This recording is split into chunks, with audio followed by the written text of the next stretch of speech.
Hi, welcome back. In this video, I will be demonstrating two of the most important and most often coded types of methods used in my framework. One is for doing actions to a web page, and the other is for verifying information on a web page. This will be done by executing a similar test case to the test cases I ran in my first demo run where I was using the QA portal. But now, I will be focusing on the Selenium automation code, and this test case will test even more elements and features in the web page.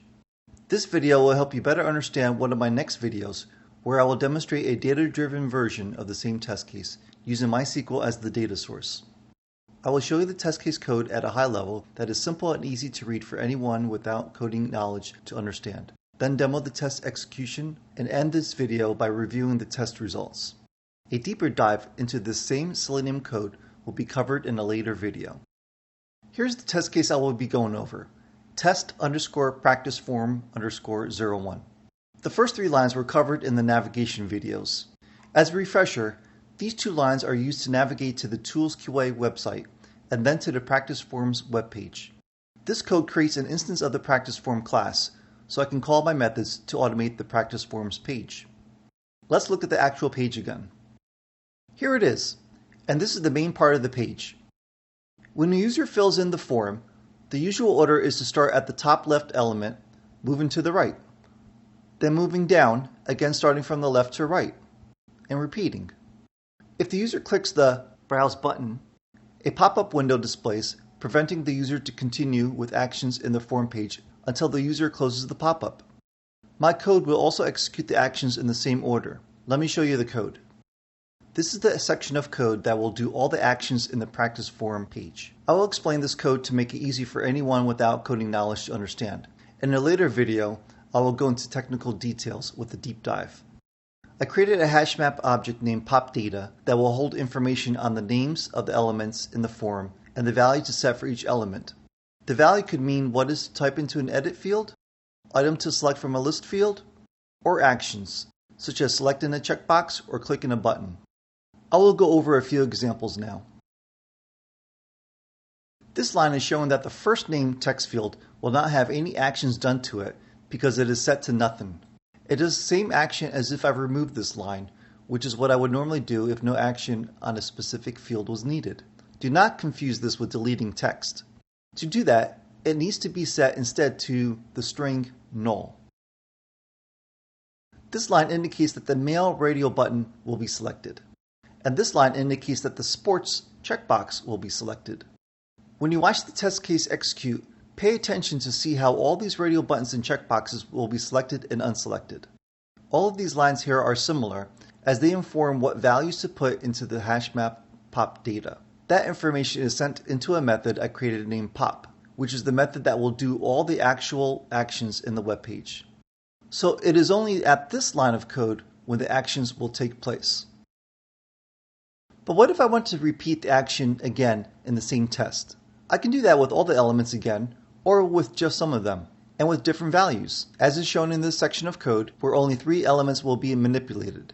They repeat doing actions that were done in the top section of code.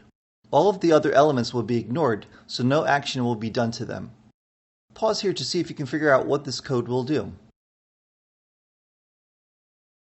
Every real test should do more than just actions to an element. It should also verify information, which is usually visible on the web page. This is the section of code used to verify values in the elements. It uses the same exact coding style that I just went over for doing actions on the web page. But the hash map verify data information is not passed into a pop method. Instead, it is passed into a verify method that I created. To make sure the verify method was coded properly, one thing I always do to test verification methods is to make sure they report failures when a bug is detected. I usually just place an X character at the start of a string value that I want to verify to force a failure. For radial buttons and checkboxes, I could use select and unselect as string values to force failures. Later, when I review the test results, we will see these verifications as failures in the report. This code here is used to click on the Choose File button. This will cause a File Upload window to display. This window is not a web page object. It is a standard Windows object that Selenium cannot automate directly. So instead, I used a third-party tool named AutoIT to code the actions needed to work in the window. The AutoIT code is saved in a file, and the upload file method you see here contains the Selenium code I wrote to execute the auto-IT file. The final code in the upload file method reports if the steps executed correctly or not. In a later video, I will go in depth on explaining how all this was coded. When the upload completes, the next line will click on the upload file button again using the same pop data information the last time it was set. This time, the file to upload is one that does not exist. I made sure to use a file that does not exist in order to make sure my upload file method can handle such issues. Now I will execute the test.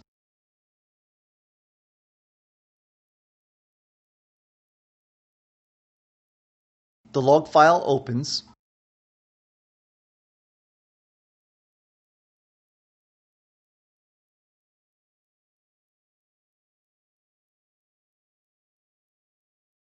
Selenium opens the browser. My code interacts with the form. With the help of my auto-IT code, Selenium is going to upload a file that does exist. Now it's going to upload a file that does not exist, so an error message will display, and my auto-IT code will handle the message. The test completed. Now let me resize the windows so I can show you the test results. By the way, this is the same exact report that was generated during the same exact run, but this is the HTML copy that you would see in my QA portal. You can see this section of code reports the action steps executed by the pop method. For each element, it states expected and actual values that were set. For example, with the last name field, Klimke was to be typed in, and it was. If a test step action is not expected to change the WebElements value, then it reports what action was done, and if it was successful or not, as can be seen here for the Choose File button click.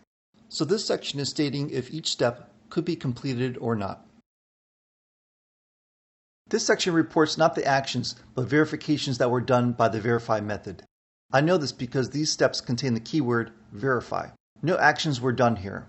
This section was only reading information on the page, and it was comparing for each web element the expected to actual values it found. If it did not match, then it reports a failure and takes a screenshot of the page. This step failed because I coded the current address text area's expected value to start with the character X when I knew the value would not have the X. A screenshot is captured for this and all the failed test steps. This failed test step and all the other test steps that failed each captures a screenshot of the application to show you how it looked like when it failed.